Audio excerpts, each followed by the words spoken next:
concern about stellar sea lions first arose in 1990.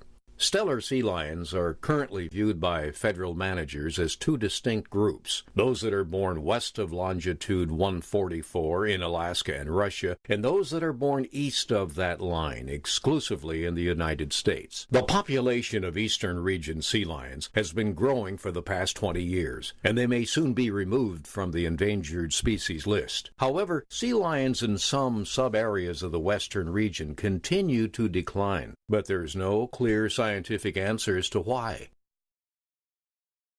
Sea lions are typically monitored from airplanes and large boats, but getting good data is difficult because poor weather often prevents scientists from reaching many of these areas. Because population monitoring cannot be done on a routine basis, it can result in large seasonal and spatial gaps in the data.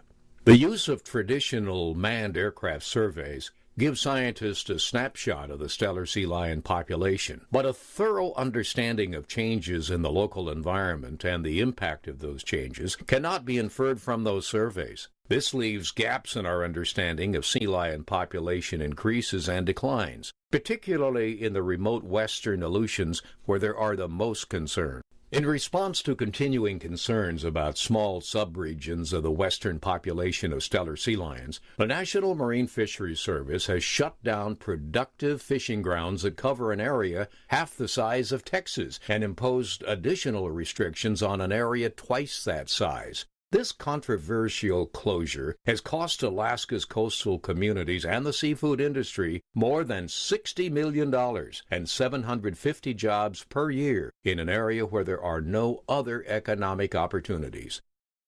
Working with the University of Alaska and federal scientists, the seafood industry has taken the lead to develop new unmanned aircraft to fill the information gaps. A group of engineers, scientists, and other researchers travel the Aleutian chain, testing new unmanned aircraft for sea lion survey work. 2 unmanned aircraft were used: a fixed-wing Puma that can travel at 20 to 40 knots, and an Ariane Scout quadcopter. The project was designed to determine the feasibility of using unmanned aircraft to conduct cost-effective aerial surveys. Unmanned aircraft can fly in marginal weather conditions, and they don't need runways or elaborate support systems, which typically limit the manned aircraft surveys. So, how did it go? Once the team got to a sea lion site, if they decided to fly from the boat, they were typically in the air in 20 minutes. If they decided to fly from the beach, it might take them another 20 minutes to launch the small inflatable and set up to operate from shore. That's pretty efficient.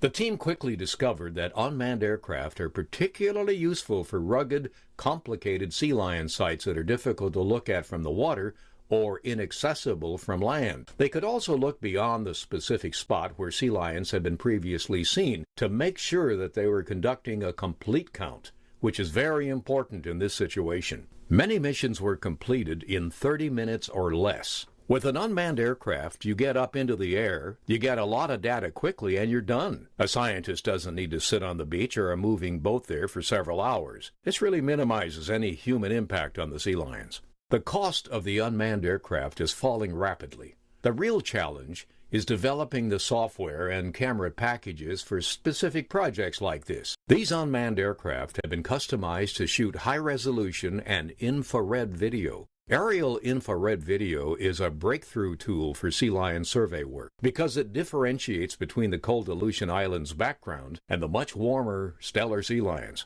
Since the completion of the research trip, the resulting data has been used to create 3D models of some of the rookeries. The learning curve with this new technology is, for the moment, exponential in nature. This research trip was designed to test the utility of unmanned aircraft for research in the Aleutian Islands, and there were some limits in their current configurations.